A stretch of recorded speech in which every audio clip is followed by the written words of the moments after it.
संस्कृत, हमारा वेद पुराण रामायण महाभारत सब कुछ लिखा है संस्कृत में। आप जो कुरान पढ़ते हो वो है अरबी भाषा में। अरबी क्या इस देश की भाषा है? वो अरब कंट्री की है। तो आप इस देश के नागरिक कैसे हुए? खड़ा नहीं हो सकते तुम अपने हमारे सामने।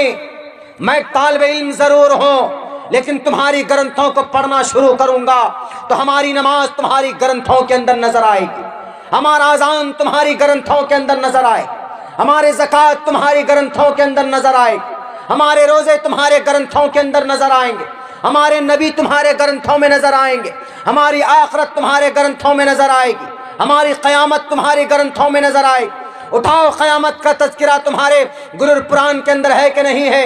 ओम पूर्णमिदः पूर्णमिदं पूर्णात् पूर्णमुदच्यते पूर्णस्य पूर्णमादाय पूर्णमेवावशिष्यते। ओम शांति ओम शांति ओम शांति।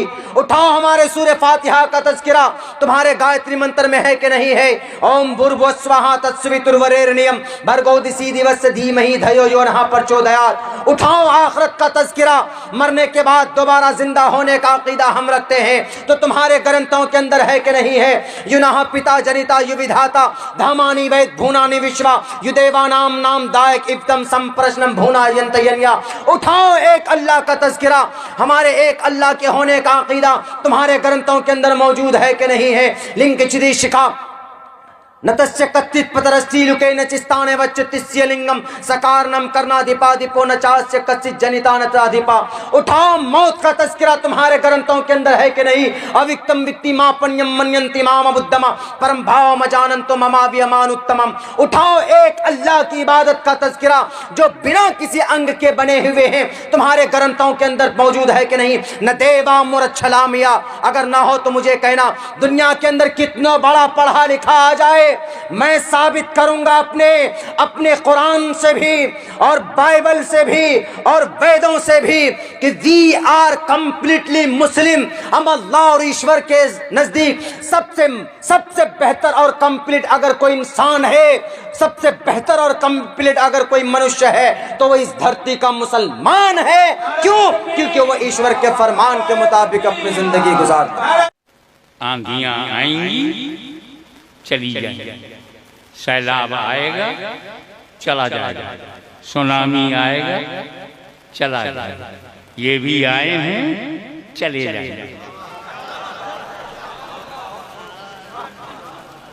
लेकिन कुरान था, कुरान है, कुरान रहेगा। जब तक कुरान है मुसलमान था, मुसलमान है, मुसलमान रहेगा।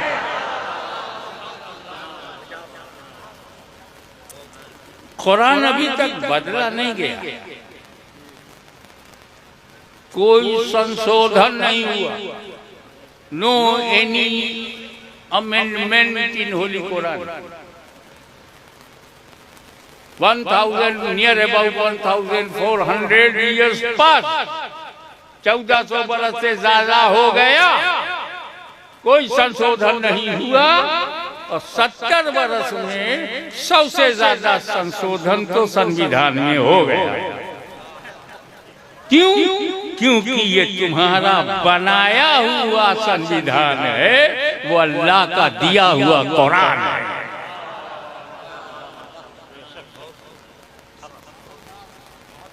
एक कमेटी बैठकर संविधान बनाती है, कुरान को किसी ने बनाया नहीं, न लिखाया गया, न ये तसनीफ है, ये कलाम इलाही है, क़यामत तक रहेगा। इसकी एक वजह तो कुरान है, कुरान कभी नहीं बदलेगा। इसकी वजह कुरान ने बताया कि इसका मुहाफिज अल्लाह है।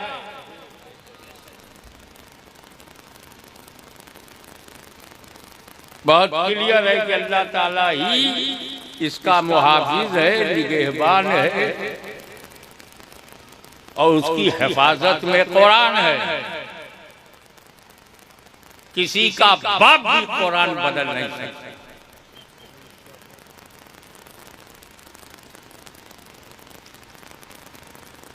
चाहे शादीशुदा हो,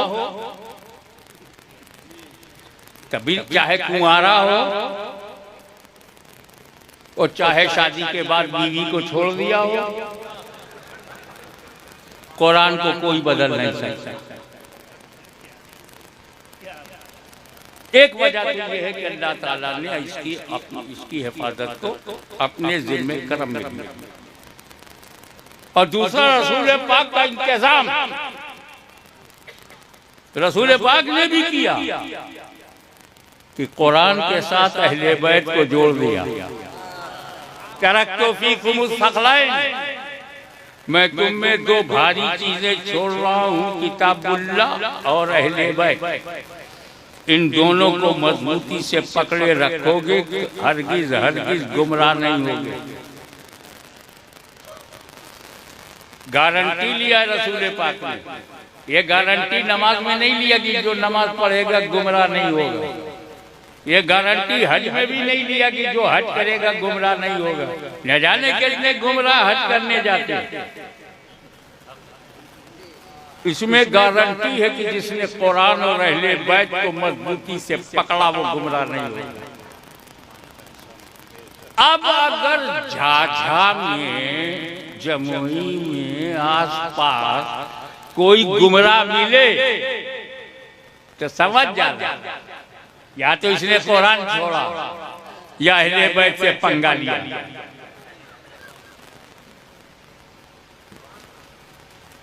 कुरान के साथ अहले बैत, कयामत तक कुरान, कयामत तक अहले बैत। न अहले बैत कयामत तक खत्म होंगे न कुरान। एक दूसरे के साथ, कुरान अली के साथ, अली कुरान के साथ हौज़े कौसर पर साथ मिलेंगे। ये इंतजाम रसूल पाक ने किया कि कुरान अकेला न रहे, क्योंकि कुरान अल्लाह का कलाम है। अल्लाह समद है, अल्लाहु समद लम यलिद व लम यूलद। अल्लाह बेनियाज है, अल्लाह डजंट केयर एनीवन। अल्लाह को किसी की परवाह नहीं। तुम कुरान का गलत तर्जुमा करो, अल्लाह को परवाह नहीं, कर जहन्नम बनी। तेरा इंतजाम पहले ही से। कुरान की तफसीर गलत लिखो, बोलेगा नहीं कुरान। कुरान चुप है, कुरान किताब है, कुरान खामोश है। इसलिए जरूरी था कि इस अनबोलते कुरान के साथ, तवज्जो, इस अनबोलते कुरान के साथ कुछ बोलते कुरान हो, ताकि जब खामोश कुरान की रूह पर हमला हो तो कुरान तो मस्जिद नबी में रहे, बोलता कुरान मैदान करबला में आया है।